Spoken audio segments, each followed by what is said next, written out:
SDC is somewhere where students can go to get involved in DEI issues on campus and in our community. And I feel like that's the first step to really educating yourself to become better individuals when you grow up. And we just want to be able to give a space for minority students that might not feel seen or valued on campus. And our main mission is to be able to support that, to help others feel more included, to give them a space to talk about what they want to talk about. I definitely think Biden is more closely affiliated with our values of like diversity and acceptance. And all of the issues that the SDC supports, he embraces diversity, embraces the idea of inclusivity and equity. His whole practice with like opportunity zones has just led to massive gentrification and even worse, like increase in housing prices in the Black community. You know, he had that whole plan of like funding HBCUs, but then he cut 2/3 of the funding immediately after. He has a quote unquote plan for Black America that has literally nothing in it besides, hey, we're going to create jobs. I don't see him supporting diversity and DEI efforts so broadly. He appoints to courts people who are really sort of right of center, right? So very extremely to the right. The case of A.B. Coney Barrett being appointed to the Supreme Court recently. The institutional effect of racism trickles down everywhere into your local government, into police stations, into every aspect of the American society. And Trump, he said, stand back and stand by to the Proud Boys. That in and of itself is an issue. It's a breath of fresh air after these sort of nearly 4 years of toxic air. I just feel like, you know, with a vice president who's half Black and half Indian, at least bringing that diversity to leadership.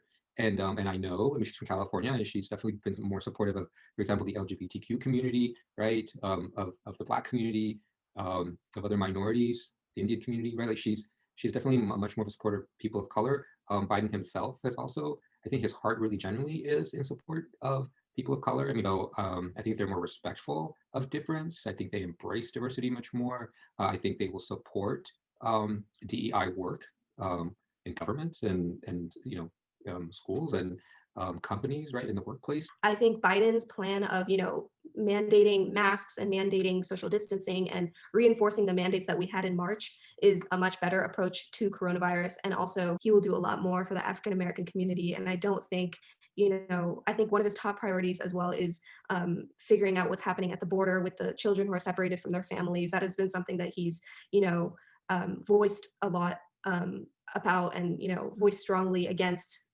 Trump's ideas about that. And again, just human rights and that kind of thing, since he stands for that and Trump doesn't, you know, I stand with Biden, obviously. Biden has like a big plan for policy around climate change, which is we're in a dire need of right now. Like that, I think, is one of the most pressing issues in like the world, but also specifically like this country right now that needs to be addressed. And Trump, again, from the past, has made it pretty clear that he doesn't think that it's something that deserves the attention that it really does. Get more minorities in the White House, get more people with a liberal perspective that know how to advance and make progress within the Black community. Just like really protecting the rights of like religious and racial minorities, like members of the LGBTQ plus community, and then like women overall. To be honest, youth civic engagement is always important. We are the next generation. We have the privilege to choose who runs our government and who runs the United States, especially if you are able to vote. And if you're not able to vote, joining clubs like the Youth Activism Club, joining organizations like the Student Diversity Committee, and just being fully engaged and educated can only lead to a better society. And just things have like changed. And I think having the generation that is really bringing that change, being able to finally have their voices be heard in elections and being able to vote, because I know like a lot of people are our age, like a lot of my friends now are getting the right to vote. And so I just think that now, like with the power to be able to really express these views, society would be more fitting for all rather than just those that are like older.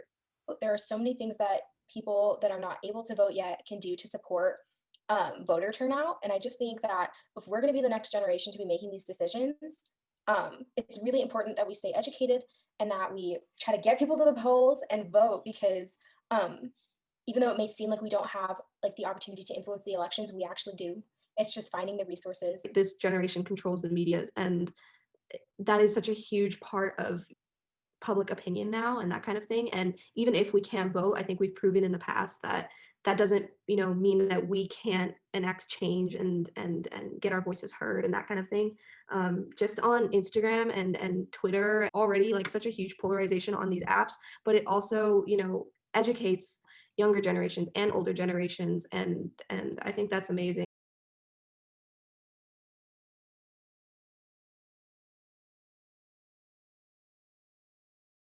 Research the propositions, vote on those, because most politics is local.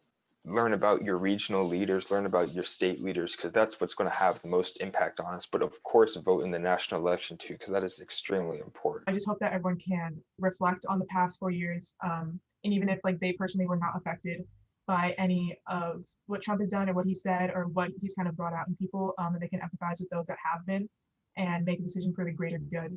What changes hearts and minds most effectively is the work that we're doing on a grassroots level. We need to try to engage people within our small, kind of our small orbits where we live, where we work, our families, our friends, and sort of advocate for change that we know is important.